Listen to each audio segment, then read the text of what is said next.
Herkese Tatlı Sanatı Mutfağı kanalımdan merhabalar. Bugün benim kanalımın en sevilen tariflerinden biri olan anne kurabiyesi tarifim var. Bu sefer malzeme içeriğini farklı olarak hazırladım. Kavrulmuş fındıklı, kuru üzümlü, limon rendesi ile birlikte inanılmaz aromalı şahane bir anne kurabiyesi tarifi. Mutlaka sizler de bu tarifimi deneyin. Çok beğeneceğinize eminim. Hadi öyleyse hemen tarifime başlayalım. Öncelikle uygun bir kabımızın içerisine 2 adet yumurtamızın bir tanesinin sarısını kenara ayırmak suretiyle yumurtalarımızı ekleyelim. 1 su bardağı sıvı yağımızı ekleyelim.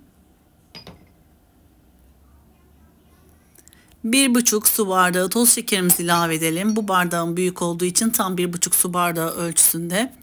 1 su bardağı yoğurdumuzu ekleyelim.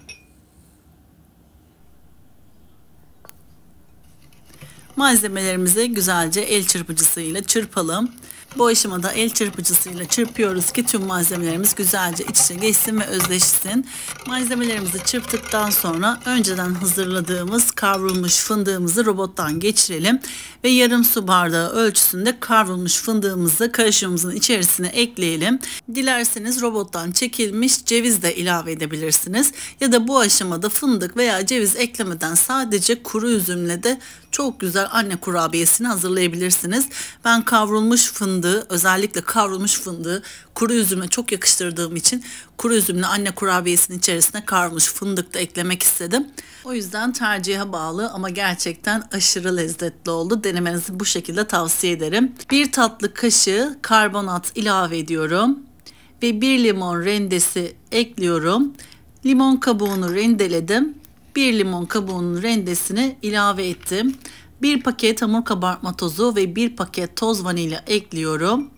1 su bardağı dolusu kuru üzüm ilave ediyorum. Bu aşamada sizlere önemli bir püf noktasından bahsetmek istiyorum. Kuru üzümlerinizi kurabiyenizin içerisinde aralıklı bir şekilde gözükmesini istiyorsanız, dibe tutmadan veya sadece üstünde kalmasını istemiyorsanız mutlaka kuru üzümlerinizi unlayın. Unladıktan sonra tüm malzeme karıştıktan sonra içerisine ilave edin.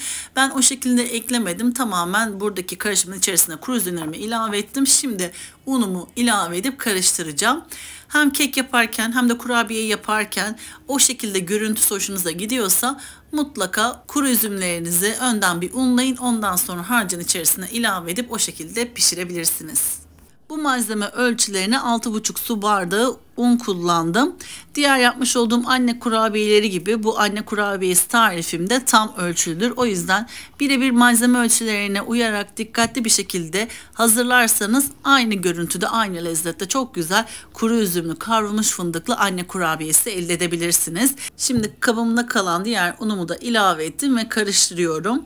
Eğer bardak ölçünüz biraz büyükse veya yumurtalarınızın büyüklüğü büyük ya da küçük olduğu için farklılık gösterebilir. Mutlaka unumuzu ilave ederken kontrollü bir şekilde ilave edelim. 6 su bardağı veya 6,5 su bardağı un kullanıyoruz. Çünkü çok fazla un ilave ederseniz anne kurabiyesine çok sert kurabiye olacaktır. Ama tam ölçüsünde hafiften ele yapışan bir kurabiye hamuru elde edersiniz. İçi kek dokusunda, dışı da kıtır kıtır, kıyır kıyır çok lezzetli anne kurabiyesi elde edersiniz. Gördüğünüz gibi ben bu şekilde yapışkanken hamurumu bıraktım. Hafif ele yapışması gerekiyor. Ama diğer elimle gördüğünüz gibi parçalar kopardığım zaman hiçbir şekilde elime yapışmıyor. O yüzden ilk yoğururken yapış yapış gelebilir size. Ama biraz dinlendikten sonra zaten çok güzel kıvamlı bir kurabiye hamuru oluyor. Şimdi anne kurabiye harcımız hazır. Hemen yağlı kağıt serilip fırın tepsimimizin üzerine aralıklı bir şekilde dizelim. Toplamda 20 adet kuru üzümlü kavrulmuş fındıklı anne kurabiyesi elde ettim. Benim yapmış olduğum ölçüler biraz büyükçe boyutta olduğu için 20 adet çıktı. Daha küçük, hep bilinen standart kurabiye ölçüsünde yaparsanız daha çok kurabiyeler elde edebilirsiniz.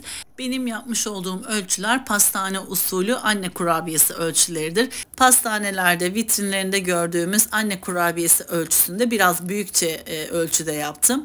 Tamamen damak zevkinize ve gözünüze nasıl güzel gözüküyorsa o şekilde büyüklüğünü belirleyebilirsiniz. Gördüğünüz gibi kurabiyemizin hamuru hafif ele yapışan bir hamur. Zaten hamurundan parçalar koparırken bile parmaklarıma yapışıyor gördüğünüz gibi.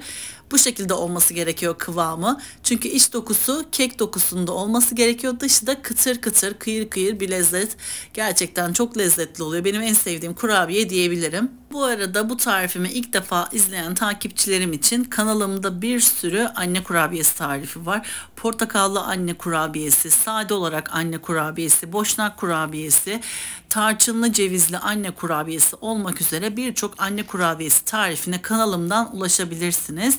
Gördüğünüz gibi hamurum bitene kadar bu işlemi yapıyorum. Tarifimde olabildiğince bahsettiğim tüm püf noktaların tarifimle ilgili olabildiğince sizlere aktarmak istediğim tüm püf noktalarından bahsediyorum kıymetli takipçilerim. Çünkü ben herhangi bir tarif yaptığım zaman mutlaka tüm detayına kadar öğrenmek isterim. Sizlere de kendi istediğim gibi tüm detaylarını, tüm püf noktalarını anlatarak yardımcı olmaya çalışıyorum. Boşnak kurabiyesi veya bu tarz anne kurabiyesi, Erzurum pastası kurabiyeleri diğer kurabiyelerden biraz farklıca olduğu için kıvamı çok önemli. Bu kurabiyede en çok dikkat etmeniz gereken kıvamın hafiften ele yapışan kıvamda olması. O yüzden bu söylediğim püf noktaların birçoğuna dikkat ederseniz çok güzel anne kurabiyesi elde edebilirsiniz. Şimdi kurabiyelerimin üzerine bir fırça yardımıyla yumurta sarısına batırıp her tarafını yumurta sarısına buluyorum. Önceden hazırladığım kavrulmuş fındığı iri bir şekilde çektim ve kurabiyelerimin üzerine tamamını buluyorum. Dilerseniz kurabiyelerinizin üzerine sadece fındıkları serpebilirsiniz ya da hiçbir şey eklemeseniz de olur. Ama bu şekilde yaparsanız üzeri çok güzel kıyır kıyır lezzette ve güzel kavrulmuş fındıklarla çok lezzetli oluyor. Tamamen tercihe bağlı. Kurabiyelerimin üzerine çekilmiş fındığı buladıktan sonra toz şekeri serpiyorum. Toz şekeri de tamamen isteğe bağlı ama toz şekeri bu aşamada kurabiyelerinizin üzerine daha kıtır kıtır farklı bir lezzet yapması için denemenizi tavsiye ederim.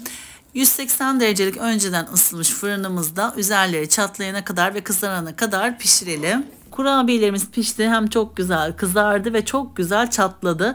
Yakından da gördüğünüz gibi çok güzel, şahane oldu. Hemen sizlere kıvamını, iç dokusunu göstermek istiyorum. Aşırı lezzetli bir kurabiye. Mutlaka deneyin, tavsiye ederim. Üstelik uzun süre bayatlamayan bir kurabiyedir. Ben genelde bu şekilde fazlaca yaptığım zaman bir kısmını derin dondurucuda muhafaza ediyorum. Aylar sonra çıkarıp canım istediği zaman tüketiyorum veya aniden gelen misafirlerim için hemen çıkarıp oda ısısına geldikten sonra servis ediyorum. Sizler de o şekilde yapabilirsiniz. Piştikten sonra gönül rahatlığıyla derin dondurucunuza sadece buzdolabı poşetinin ağzını sıkıca kapattıktan sonra hava almayacak şekilde derin dondurucunuzda muhafaza edebilirsiniz. Sizler kurabiyenin iç dokusunu izlerken küçük bir hatırlatmada bulunmak istiyorum. YouTube kanalıma henüz abone olmadıysanız YouTube kanalıma abone olmayı, paylaştığım videolarıma beğeni bırakmayı lütfen unutmayınız. Yepyeni tariflerimden anında haberdar olabilmek içinse bildirim zilini lütfen açınız. Tarifimi beğendiyseniz eğer yorum kısmına mesaj yazmayı, denedikten sonra da düşüncelerinizi yazmayı lütfen unutmayınız. Tüm mesajlarınıza teker teker dönüş sağlıyor olacağım. Tarifimi sevdiklerinizle de paylaşabilirsiniz. Böylelikle bir tarifimin daha sonuna geldik. Beni buraya kadar izlediğiniz için hepinize çok teşekkür ediyorum. Bir sonraki tarifimde tekrardan sizlerle görüşmek üzere. O zamana kadar kendinize çok iyi bakın. Hoşça kalın.